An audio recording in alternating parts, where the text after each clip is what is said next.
আইসেমরি হাসুস কেন? তো তখন আমি বলি যে তানার তো অজু নাই, আমি জানি। এই ডায়লগটা আমার অনেক পছন্দের। প্রথম চিঠি পাই সেটা ছিল ক্লাস 5-এ। তা আমি ভয় পেয়ে যাই, তো চিঠিটা আমি না খুলে আমার মা আমার বোনের হাতে হ্যান্ড ওভার করি। নায়ক হিসেবে অবশ্যই বলবো Shakib Khan, number 1 all time. এছাড়া সালমান শাহর অভিনয় খুব আমার পছন্দ ছিল। দর্শক, আমার সাথে এই মুহূর্তে যিনি উপস্থিত আছেন তাকে সবাই আপনারা চেনেন, তিনি আর কেউ নন, চাঁদনি। চাঁদনি, তোমার আসলে নামটি শুনলেই সবাই ছুটে আসে। এখনও দেখলাম, আজকেও দেখলাম যে সবাই সেলফি তুলতে আসছে। কারো কারো সবার খুব শখ যে অনেক দিন পর চাঁদনিকে দেখলাম। আমারও আসলে প্রশ্ন যে চাঁদনিকে সবসময় আমরা দেখতে পাই না কেন? চাঁদ তো প্রতিদিনই আমরা আকাশে দেখতে পাই, চাঁদনিকে সবসময় দেখতে পাই না কেন? যদি আমি আপনার কথা মতো বলি, পূর্ণিমাও হয়, আকাশে অমাবস্যাও হয়। তাই যখন পূর্ণিমা হয় তখন চাঁদনিকে দেখা যায়। তার মানে হচ্ছে যখন আমি কাজ করি, নাটক করি বা নাচ করি, তখন আমাকে দেখা হয়। চাঁদনির কেরিয়ারে অসংখ্য নাটক আছে জনপ্রিয়। আমার একটু জানা আছে যে চাঁদনির প্রিয় নাটক কোনটি?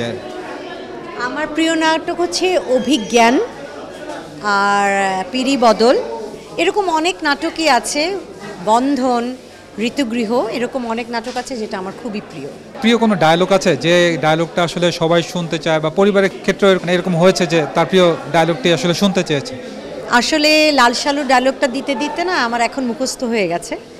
আর এছাড়া দুখায় যে ডায়লগটা ছিল, নানাকে ডাকার ছোটবেলার, নানা ও নানা কই যাও, তো নানা তখন দেখা যায় যে 2-3টে প্রজাপতি, ভ্রমর, এই ধরনের পোকাগুলো আমাকে একটা কচুরি পানার পাতার উপরে গিফট করে। তো এই ডায়লগটা আমার অনেক পছন্দের, এবং আবুল খায়ের আঙ্কেলকে অনেক মিস করি, উনি তখনই প্রয়াত হলেন।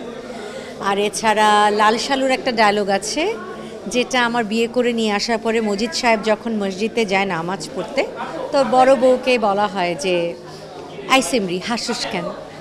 তো তখন আমি বলি যে তানার তো অজু নাই, আমি জানি। এই দুটা ডায়লগ খুবই জনপ্রিয়, সবাই দেখলেই আমাকে বলে এই ডায়লগগুলো দিতে, তাই এখনও দিলাম। আচ্ছা, চাঁদনি জীবনে আসলে কতগুলো চিরকুট পেয়েছে? আমি বলবো যে আসলে প্রেমের চিরকুট, অর্থাৎ যেহেতু অনেকে বয়স নিয়েও প্রশ্ন করে, সব কিছু মিলিয়ে আসলে এইটাই একটু জানাচ্ছে যে চিরকুটের সংখ্যাটা কেমন?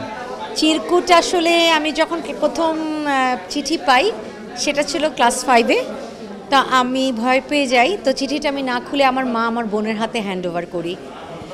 এরপরে ম্যাট্রিকের দিকে একটা চিরকুট পাই, সেটা অনেক বড় মোটা একটা বান্ডিল ছিল, চিরকুট বলে ভুল হবে, একটা বইয়ের সমান ছিল। তো এত বড় বই পড়া, প্রেমের বই পড়া, বা আমি যে ফাঁকিবাজ, আমার পক্ষে সম্ভব ছিল না, সেটা আমি আমার মাকে দিয়ে দিই। আর এছাড়া তো এরপরে হাতে ফোন চলেই আসলো, ফোনের কথা না বলি, এরকম মেসেজ তো অনেকে আসতো যে পছন্দ করে, এই করে। এখনো কি আসে? হ্যাঁ, এখনো আসে?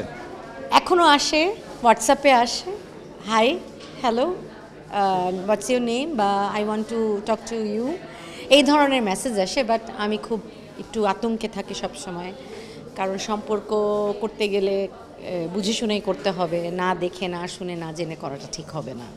আচ্ছা, সম্পর্কের কথা একটু বাদই দিলাম। আমার হচ্ছে যে ছবিজ অঙ্কনে এমন কোনো অভিনেতা আছে কিনা, বাংলাদেশ হোক বা হলিউড বলিউড যেই হোক না কেন, এমন কোনো তোমার খুব পছন্দের নায়ক আছে কিনা? মানে তার সাথে অভিনয় করতে চাই না, করেছি না, মানুষ হিসাবে পছন্দ, মানে তুমি তার বিগ ফ্যান, এরকম কিছু? ফ্যান বলতে গেলে যদি আমি নামগুলো বলি আপনারা আহত হতে পারেন। তো প্রথম দিকে আমি বলবো অবশ্যই আফজাল হোসেন, ওনার সাথে আমি কাজ করেছি, ওনার কাজ করেছি। এরপর রাইসুল ইসলাম মাসাদ আব্বা, মানে যে বাবা আমি বলি। তারপরে এদের অভিনয় আমার কাছে অসম্ভব ভালো লাগে, যেমন পাভেল ভাই, ওয়াও নাইস, সেলিম ভাই। আর যদি আপনি নায়ক হিসেবে বলেন, নায়ক হিসেবে অবশ্যই বলবো Shakib Khan, number 1 all time. এছাড়া সালমান শাহর অভিনয় খুব আমার পছন্দ ছিল, ইমন ভাই হিসেবেই জানতাম, কারণ আমার বোনের সাথে ওনার একটা খুব ভালো সম্পর্ক ছিল, আমি অনেক ছোট ছিলাম তখন। এছাড়া নায়ক হিসেবে বলবো যে Siam, after that Sajal, because he is my friend, best friend. আচ্ছা চাঁদনি, তোমার কাছে আমার একটা বিষয় জানা আছে, সেটা হচ্ছে যে এটা হচ্ছে প্রশ্ন না, মানে আমার একটু জানার, পার্সোনালি জানা আছে যে হঠাৎ করে তুমি ঘুম থেকে উঠতে দেখলে যে অনেক তোমার টাকা হয়েছে, মানে অসংখ্য টাকা, কি করবে, মানে সর্বপ্রথম আসলে কি করবে? আছে সব, আমি কি করব?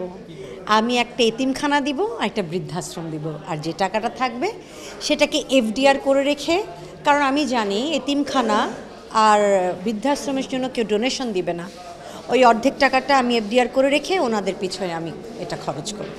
দর্শকের উদ্দেশ্যে এটাই বলবো যে আপনারা ভালো থাকবেন, নিজেকে ভালোবাসবেন, পরিবারকে ভালোবাসবেন, দেশকে ভালোবাসবেন। আসলে আমরা সম্পূর্ণটা মিলেই একটা মানুষ। ভালোবাসা ছাড়া কোনো মানুষ বেঁচে থাকতে পারে না, আর ভালোবাসা ছাড়া মানুষ হিংস্র হয়ে যায়। অবশ্যই নিজেকে ভালোবাসবেন, দেশকে ভালোবাসবেন।